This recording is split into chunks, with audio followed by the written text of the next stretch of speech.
اهلا بيكم في فيديو جديد من مطبخ امنية سلامة. ازيكم عاملين ايه؟ يا رب دايما تكونوا في احسن صحة واحسن حال.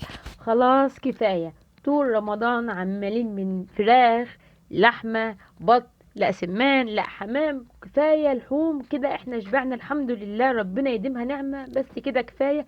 ايه رأيكم النهاردة نغير بقى ونروح للوجبة اللي الكل بيقول لا ما تنفعش في رمضان سمك؟ لا احنا بنفطرش سمك في رمضان. عاوزه اقول لكم ان احلى فطار في رمضان هو فطار السمك. خفيف، طعم، سهل الهضم، ما بياخدش وقفه في المطبخ، وحاجه اخر جمال. انا بقى رحت السوق وجبت تشكيله كده اسماك وبحريات، والله ما كلفتني حق مطبقيه الشوربه اللي احنا بنروح في المطعم نطلب اول حاجه طبق شوربه يقول لنا بمبلغ وقدره. بتمن الشوربه دي عملنا الفطار كله. رحت السوق لقيت بلح البحر كان لسه جاي طازة، وهنتكلم عن كل حاجة بالتفصيل. ولقيت كمان سمك بولتي او شبار ابيض، ده كان لسه صاحي، مكنتش لسه عارفه امسكه. يعني فيهم سمك هما الاتنين صاحيين، بس كان فيهم واحده صاحيه بزياده هوريها لكم دلوقتي. وكمان جبت واحده من السيبيا او السبيط. في فرق بين السيبيا والكاليماري، لا دي اسمها سيبيا ام حبر، دي بيكون لونها ابيض وكبيره كده. اخدتهم بقى كده على الحوض، اديتهم شاور كده. اخدت السيبيا نضفتها وقطعتها. بلح البحر ده اللي هو هنتكلم عنه باستفاضة دلوقتي، نضفته كويس جدا من بره. والسمك كل اللي انا عملته سبت الزعانف بتاعته وكل حاجة، انا بس فتحت بطنه ونضفتها ونجرت الريش بتاعه، علشان عايزة السمكة كده بحالها كده يكون شكلها حلو زي ما بتنزل لنا في المطعم. اخدت كده كل واحده من السمك ده، ما شاء الله كان حجمه كبير، فديت لكل واحده 3 فتحات ولا 4 كده من كل جنب. بس من جنب التاني اديت فتحتين بس، عشان السمكه لما نيجي ننقلها بقى بعد ما بنسويها نيجي ننقلها على الطبق تبقى ماسكه نفسها وما بتتكسرش مننا، ونلاقي السمكه اتقسمت. يعني من جنب مثلا اديت لها 4 أو 3 فتحات شقوق كده، ومن الناحيه التانية فتحه او 2 كفايه قوي. يلا نتبل السمك بتتبيله بسيطه: توم وفلفل اخضر وفلفل حامي، ملح وفلفل وكمون، معلقه مستردة، معلقه كاري، ومعلقه كركم، ومعلقه بهارات سمك. وكمان حطيت شوية كزبرة ناشفة. واخر حاجة حطيت عصير الليمون. دي احلى تتبيلة من تتبيلة الاسماك. يبقى فلفل وتوم سواء حامي او بارد، الفلفل وتوم. البهارات بتاعتنا ملح وفلفل وكمون، كزبرة، كاري وكركم، بهارات سمك، وعصير الليمون. وانا كمان بزود معلقة من المستردة. وبكده بيكون عندنا تتبيلة السمك جاهزة. احلى تتبيلة سمك ممكن تجربيها. ممكن تزودي لها جزر، ممكن تزودي لها بقدونس او كزبرة خضراء، بس انا بستكفي بالطعم بتاع المستردة مع الكاري والليمون، بيبقى حلو جدا. دي التتبيله الاساسيه لجميع الاسماك. هاخد منها كده في كل الفتحات والشقوق اللي انا عملتها كده في السمك، حملاها من التتبيله دي، علشان ما شاء الله السمك ده كان اللحم بتاعه تخين، فانا عايزه التتبيله توصل لجواه، ما تبقاش يدوب من على بره وبس. انا كمان عايزه الطعم والتتويمه دي توصل لقلب السمك من جوه. ونفس الحال كده من البطن بتاع السمك، شايفين السمك عمال يجري كأنها لسه صاحية. وبرده السمكية التانية تبلتها كويس جدا. رحت جهزت طبق من الخضار هيبقى معايا طول الفيديو النهاردة: بصل وطماطم وفلفل ألوان وبارد وعصير ليمون وبشر جزر وحباش مشكل. الحباش المشكل او الخضره المشكله اللي هي الشبت والبقدونس والكزبره. اخدت اول حاجه شويه من البصل وحمرتهم كده زي المرتة بملح وفلفل وكمون اهو. بعد كده هضيف ايه؟ هضيف شويه من الطماطم، وهضيف الحباش المشكل او الخضره المشكله اللي هو الشبت والبقدونس والكزبره، وشويه من الجزر، وكمان شويه من الفلفل الالوان على الفلفل الاخضر والفلفل الحامي، معلقتين كده من التوم اللي احنا عاملينه. وهبهر الخضار ده كله بملح وفلفل وكمون وشوية كزبرة ناشفة. وما ننساش عصير الليمون ومعلقتين 3 من الزيت. هقلب كل الخلطة دي كده مع بعضها وحاملة بيها قلب السمك. عايزه اقول لكم ان الخلطه دي لوحدها تاكل اكتر من السمك ذات نفسه، بيبقى طعمها حلو جدا. خلاص حامله بيها كده قلب السمك، وما شاء الله السمك كان كبير، فقلبه كان بياخد كميه كبيره من الخلطه اللي احنا عملناها، وبيطلع ريحته في منتهى الجمال. وكمان طريقه التسويه النهارده للسمك ده هتفرق جدا. وكمان برضو في الشقوق كده او الفتحات اللي احنا عملناها حطيت شويه من الخلطة دي. كده السمك بتاعي بقى جاهز خلاص. هديله كده عصرة نص ليمونة كده من على الوش، وشوية زيت عشان الجلد كده يتحمر وياخد لون. هنسويه في ايه النهارده؟ هنسويه في الكيس الحراري. بصراحه احلى طريقه تسويه في الفرن هو الكيس الحراري. السمك بيستوى وبيتحمر، ما بياخدش وقت، بيحتفظ بكل السوائل والعصاره بتاعته، غير كده ما بيعملش ريحه زفاره في المطبخ ولا في الفرن ولا اي حاجه. نص ساعة أو أقل بيكون السمك بتاعي طالع مستوي ومتحمر وفي منتهى الجمال. حطيته جوه الكيس كده وقفلت عليه كويس.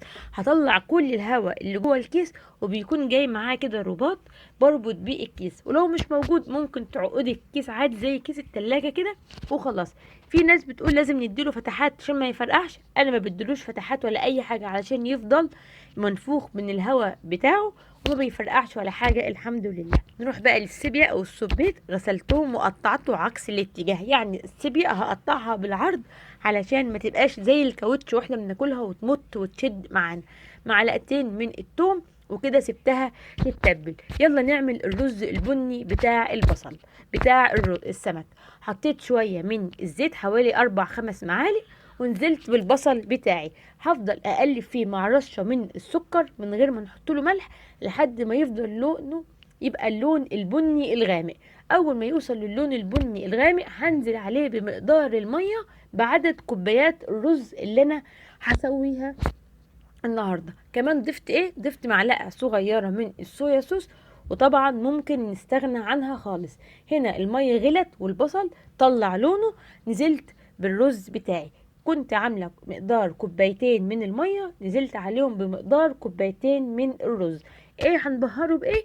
ملح وفلفل، ورقتين لوري، فصين حبهان، معلقه من التتويمه اللي احنا كنا عاملينها، وكمان حطيت ورق لوري وحبهان وملح وفلفل، وحطيت رشة من الكمون وشوية صغيرين من الكاري على نار عالية. أول ما يغلي هوطي النار. ونخلي بالنا ان اي رز غير الرز الابيض بيبقى سهل جدا ان هو يشيط مننا او يلسع، فنهدي عليه النار ونديله تقليبه من وقت للتاني. نيجي بقى للاستاذ بلح البحر. عايزه اقول لكم ان هو عباره عن بكلاويز بس عامل نفسه ان هو ابن ناس، ما يفرقش حاجه ابدا عن طعم البكلاويز. قليت تومه، نزلت بعد كده ببلح البحر اللي هو اللي هم بيسموه ماسلز او بلح البحر. اديته كده لفتين مع التوم، ونزلت عليه بشويه من الطماطم وحبه جزر وحبه بصل من الطبق اللي احنا شغالين بيه من اول الفيديو. تقلبتين كده، واديته يا دوب كوبايه ميه او اقل علشان يفتح فيها. نرجع للرز بتاعنا. هنا اتشارب اهو وشرب ميته. نبدأ نقلبه بالشوكة علشان يطلع مفلفل وما يعجنش مننا. نجيب بقى شوية من الفلفل الألوان وشوية من الجزر، بيدي ريحة وطعم ولون وشكل في منتهى الجمال للرز. هديله كده تقليبة وعلى نار هادية وهسيبه لحد ما يستوي خالص. اهو الرز بتاعنا في منتهى الجمال وريحته كانت تحفة. عايزة اقول لكم ان هنا ان الرز بعد ما الميه غلت انا صفيت البصل منه وبعدين رديت الرز على الميه. لو انت ممكن تحط الرز على طول مع الميه اللي فيها بصل. نعمل بقى الكفر بتاع السبيع. كوبايه من الدقيق، عليها معلقه كبيره من النشا، عليها معلقتين كبار من البقسماط، معلقه صغيره من البيكنج باودر، وشويه من الكركم. هنزل بالسبية بتاعتي اللي انا تبلتها وهقلبها كويس كده مع الدقيق لحد ما كلها تتغلف بالدقيق والنشا. البقسماط اهم حاجه، دقيق نشا بقسماط بيكنج باودر وشويه كركم. غلفتها كده كويس. هرجع انفضها من الدقيق ده كويس وهرجعها للطبق اللي احنا كنا متبلينها فيه. خلاص هنفضها كده من اي دقيق زي ما احنا شايفين كده اهو. يبقى كوبايه دقيق عليها معلقه كبيره نشا، معلقتين كبار بقسماط، معلقه صغيره من البيكنج باودر. خلاص بعد ما نقلتها كده هديها رشه ميه سواء بالبخاخه او بايدي، عايزاها من بره تبقى منديه. وبعد كده هرجع ارجعها على الدقيق تاني اللي انا كنت مجهزاه. بعد ما اتغلفت كويس بالدقيق ده هحطها كده على مصفى وانخلها، وهنزل كل الدقيق منها، وده بيكون شكلها. خلاص شايفين عملت كفر زي الكنتاكي كده او الكفر المقرمش من بره قبل ما اقليها في زيت غزير وسخن. عشان كده جبت مقلايه تكون صغيره وعاليه عشان ما تاخدش كميه زيت كبيره. برضو بديها رشه من الميه علشان حاجتين، الحاجه الاولانيه ان الزيت بتاعي يفضل نضيف، لان كده الدقيق مش هينزل في الزيت لانه خلاص اتبل ومسك فيها. تاني حاجه بيدي قرمشه حلوه جدا للسيبيا ايا كان الحاجه اللي هقليها، وكمان ممكن السمك. شايفين شكله؟ والله العظيم كان احلى حاجه في الاكل النهارده هو طبق السيبيا المقرمش. وشايفين ما شاء الله من واحده سيبيا واحده عملت طبق مليان من السيبيا المحمره، كانت في منتهى الجمال. وكفايه القرمشه بتاعتها، شايفين شكلها في منتهى الجمال، وكان طعمها روعه اهو، مقرمشه ولونها حلو. اللون والقرمشه من النشا. وكده شكل الاكل بتاعنا جاهز. ايه رايكم بقى؟ شايفين السمك طالع من الكيس الحراري عامل ازاي؟ تحفه. والفتحات دي طعمها حلو جدا مطرح التتبيله اللي احنا حطيناها. ولا السيبيا طالعه مقرمشه، عملنا طبق محترم كده من وحده سيبيا. شايفين الرز يتاكل لوحده من غير اي حاجه، مفلفل وريحته في منتهى الجمال. شويه بلح البحر او البكلاويز ابن الناس، طعمه في منتهى الجمال زيه زي البكلاويز بالظبط، مفيش فيه اي فرق. عايزه اقول لكم ان الوجبه دي كلها والله ما اتكلفت تمن صنف واحد بننزله في اي مطعم اسماك. واتحدى بالوجبه دي اي مطعم اسماك انت بتروحي تدفعي مبلغ وقدره عشان تاكلي سمك حلو، مش هيبقى فيه احلى من اللي انت بتعمليه من ايدك. وبكده بيكون الفيديو بتاعي خلص. لو عجبكم الفيديو ما تنسوش الاشتراك وتفعيل زر الجرس عشان توصلكم فيديوهاتي الجديدة. اسيبكم في امان الله، مع السلامة.